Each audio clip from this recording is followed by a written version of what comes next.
અંકલેશ્વર પ્રતિન ચોકડી પર police station બહાર જ છૂટા હાથની મારામારીનો વિડીયો વાયરલ થયો છે।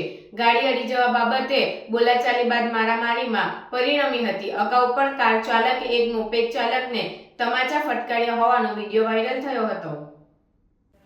પોલીસ પ્રજાનો મિત્ર બની જતા હવે લોકો પોલીસનો ખોફ રહ્યો ના હોય તેવા દ્રશ્યો સર્જાઈ રહ્યા છે। છાસવાડે કાયદાને નેવે મૂકી ક્યાં તલવાર વડે કેક કાપતા તો તાજેતરમાં વાલિયામાં બુટલેગર મિત્ર પોલીસ પકડી લઈ જતા મિત્રએ જલ્દી મળશે તેવો વિડીયો બનાવી વાયરલ કરવાની ઘટના સામે આવી છે। આ વચ્ચે આજરોજ અંકલેશ્વર પ્રતિન ચોકડી બી ડિવિઝન પોલીસ મથક બહાર જ ગાડી અડી જવાની નજીવી બાબતે વાહન ચાલકો બાખડ્યા હતા અને પ્રથમ શાબ્દિક બોલાચાલી કર્યા બાદ અચાનક એકબીજાને માર માર્યો હતો અને ચાલ પોલીસ સ્ટેશનની બુમરાણ મચાવતા ત્યાંથી નીકળ્યા હતા। સમગ્ર ઘટનાનો વિડીયો વાયરલ થતા ઘટના સામે આવી છે।